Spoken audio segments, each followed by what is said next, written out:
Steam dan Epic Games diblokir guys. Jadi para gamers terutama e-sports yang main via Steam dan Epic Games jadi gak bisa main deh. PayPal juga diblokir.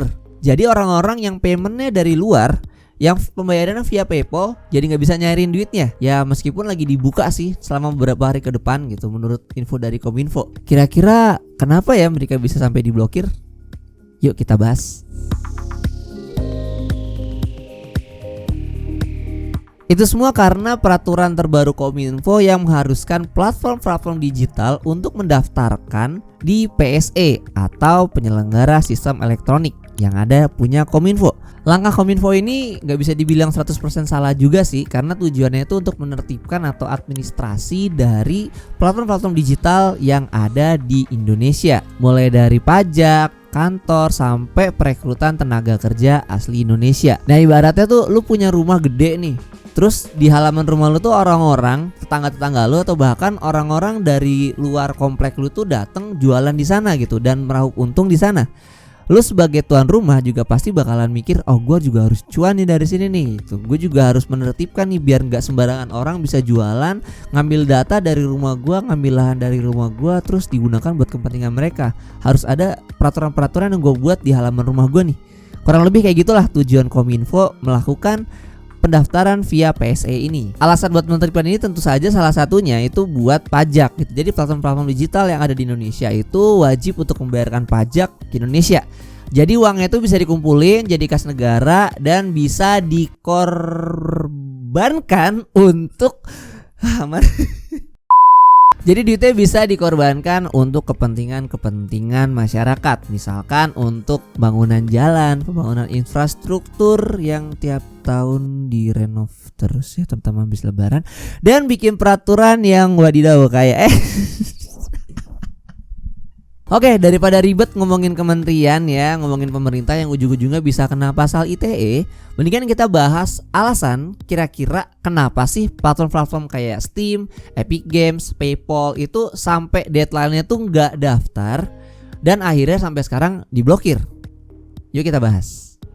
Yang pertama ini bisa jadi karena alasan keamanan database user. Jadi yang namanya Steam, Epic Games, PayPal, semua platform digital itu pasti punya database, pasti punya data user gitu, yang jumlahnya tuh nggak cuma satuan atau ratusan, ribuan, bahkan bisa sampai jutaan data penggunanya. Sebut aja salah satunya Steam. Siapa sih gamers yang nggak punya akun Steam? Ya meskipun kalian cuma mungkin klaim game gratis gitu, kayak yang dilakukan di Steam atau di Epic Games setiap minggu, kalian juga tetap ngelakuin proses yang namanya bikin akun, yang otomatis mereka tuh nyimpen nama kalian, tanggal lahir, sampai mungkin transaksi-transaksi kayak kartu kredit kalian atau akun-akun OVO, akun-akun electronic payment yang lainnya yang kalian gunakan untuk bertransaksi di platform tersebut. Platform-platform ini tuh takut informasi yang mereka punya itu bocor dan disalahgunakan oleh pihak-pihak yang gak bertanggung jawab. Apalagi sempat ada track record buruk Indonesia tentang keamanan data. Contohnya aja tahun lalu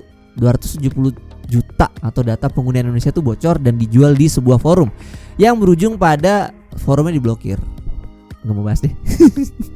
Oke, yang kedua, mungkin informasi itu telat nyampe ke PR platform tersebut. Nah ini bisa jadi nih, mungkin aja infonya itu atau pemberitahuannya baru nyampe H-3 sampai H-1 gitu ke tim PR-nya atau tim marketingnya atau tim yang berhubungan langsungnya gitu. Nah yang namanya perusahaan kan gak mungkin tuh yang namanya email datang di hari A, besoknya itu langsung diproses dan langsung dieksekusi, itu kan gak mungkin. Ada yang namanya penyampaian dulu ke manajemen, ada yang namanya diskusi internal, ada yang namanya rapat dulu, ada yang namanya koordinasi dulu, ada yang namanya negosiasi dulu. Jadi urutan kegiatannya tuh ribet gitu dan panjang gitu. Jadi nggak cuma asal lu udah daftar aja deh gitu, nggak bisa gitu, karena pasti ada rapat internal di perusahaannya tuh. Jadi mereka baru daftar deh sekarang nih gitu. Nah berikutnya ini ada banyak pertimbangan dari platform yang diwajibkan mendaftar. Nah salah satu pertimbangan terbesar mereka tuh mungkin bisa jadi seberapa untung sih mereka ketika mereka ngedaftarin platform mereka di Indonesia. Hal itu termasuk dari besaran pasar di Indonesia, jumlah transaksi legal di negara tersebut ke platform yang dituju, dan urgensi mereka mendaftarkan dengan aturan-aturan yang tersedia yang diadakan oleh Kemenkominfo melalui PSE ini. Jadi kalau misalkan menurut gua nih, pasar Indonesia nggak terlalu gede, transaksinya nggak banyak, terus aturan-aturan yang dibuat itu ribet. Nah bisa jadi mereka tuh kayak ya udahlah nggak usah lah gitu, toh mereka juga masih bisa akses lewat yang lain gitu.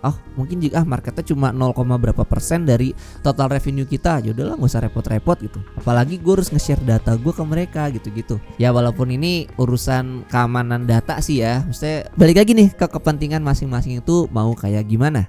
Nah yang keempat atau yang terakhir menurut gue ini karena pemerintah berhak men-take down konten-konten yang dirasa tidak memenuhi syarat. Aturan PSE memungkinkan Kemenkominfo buat men-take down konten yang memiliki unsur seperti melanggar ketentuan undang-undang, meresahkan masyarakat, dan mengganggu ketertiban umum. Nah lagi-lagi nih pasal karet kayak UU ITE ini bisa berpotensi digunakan oleh pihak-pihak yang tidak bertanggung jawab untuk anti kritik. Kayak misalkan kita ambil contoh di Cina gitu, Winnie the Pooh itu sampai diblokir gara-gara banyak meme yang menyamakan karakter The Pooh itu sama presiden Cina yaitu Xi Jinping. Bisa jadi nih ketika mereka ngedaftarin terus ada developer game yang ngerilis game yang mirip sama mungkin oknum-oknum pemerintah gitu.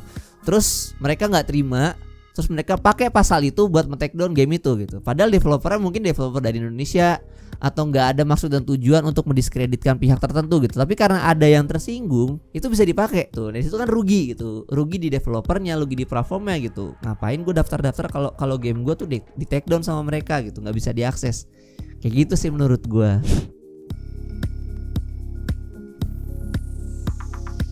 Oke, anyway, aturan PSE ini kayaknya udah nggak bisa diubah sih ya, karena emang udah paten gitu dan sudah dilakukan, dan banyak platform-platform yang udah daftar kayak misalkan Google, Facebook, WhatsApp, Instagram, TikTok mungkin. Jadi udah pada daftar semua gitu. Jadi ya otomatis pasti aturan ini sudah tidak akan bisa dicabut lagi gitu. Paling cuma bisa direvisi, itu pun kalau misalkan mau sih. Nah sekarang solusinya gimana nih kalau misalkan kita mau ngakses platform yang diblokir padahal kita tahu bahwa mereka itu masih diblokir gitu, atau sampai video ini dirilis itu masih diblokir atau masih on progress. Yang pertama itu kalian bisa pakai VPN. Ini banyak banget direkomendasiin sama akun-akun tech, akun-akun YouTube itu buat pakai VPN itu. Tapi gue nggak merekomendasikan VPN gratis, terutama buat kalian yang menggunakan platform itu dengan data-data pribadi kalian. Diusahakan pakai yang bayar. Karena apa? Karena kalau misalkan kalian pakai VPN gratis, pertama keamanannya itu sangat kurang. Yang kedua, kecepatannya itu bakalan lemot gitu. Jadi kalau misalkan kalian pakai yang bayar itu kalian bisa dapat jaminan kalau misalkan data kalian itu aman dan kecepatannya itu bisa sama dengan kecepatan internet kalian normal, atau ya nggak jauh-jauh beda lah. Tapi jangan pakai VPN kalau misalkan kalian berhubungan sama transaksi digital, kayak misalkan bayar PayPal atau withdraw PayPal gitu. Itu gue saranin jangan pakai VPN. Takutnya ada pihak-pihak yang nggak bertanggung jawab gitu juga. Lagian juga setahu gue sih PayPal itu kalau misalkan servernya beda negara itu bakalan diblokir dan kalian yang nggak bisa withdraw juga gitu. Yang kedua, ini bisa kasih jaminan keamanan data baik ke platform maupun ke masyarakat. Ini saran gue sih terutama buat Kominfo sebagai penyelenggara PSE. Kasih jaminan keamanan data penggunanya ke platform yang kalian minta daftar, biar mereka ngerasa aman ketika daftarin PSE gitu. Karena yaudah datanya mereka bisa jamin kok gitu. Karena takutnya kan dihack atau segala macam kan kita nggak tahu gitu. Hacker kan pinter sekarang. Gak cuma keamanan data sih, tapi lebih ke win-win solution lah buat Kominfo sama platform-platform digital, biar sama-sama enak, sama-sama untung. Kita sebagai masyarakat juga tidak dirugikan. Nah selain itu kita juga bisa nih mendesak platform-platform digital ini buat mendaftarkan produknya ke PSE. Nah netizen Indonesia ini kan terkenal sebagai netizen yang paling ramah ya. Kalau ada isu apa langsung diserang, lagi ada isu apa langsung diviralin, langsung di komen-komen gitu-gitu.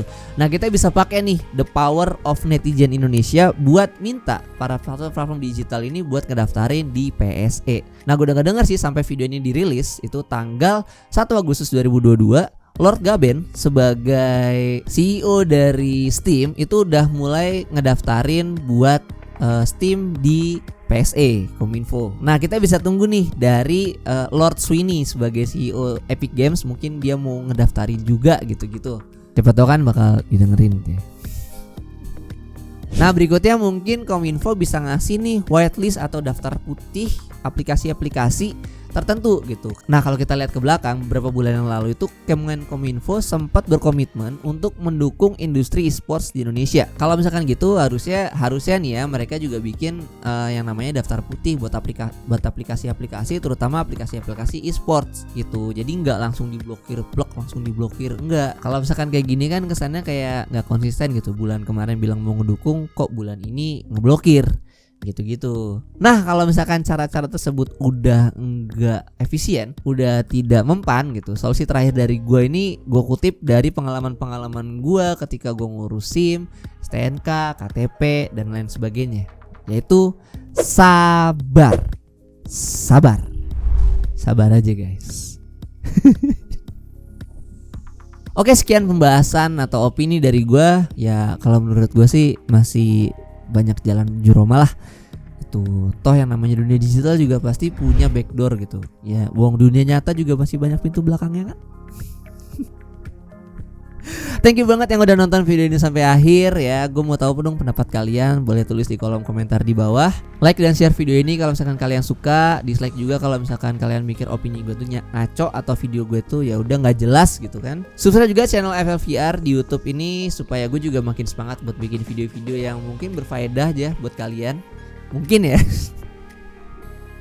Support gue juga di Saweria ya, biar gue bisa beli inilah mic clip on gitu atau enggak ya stand mic lah, biar gue nggak pegal-pegal banget megang-megang gini terus. Oke, sekian nama gue Gets. Sampai ketemu di video selanjutnya. Dadah.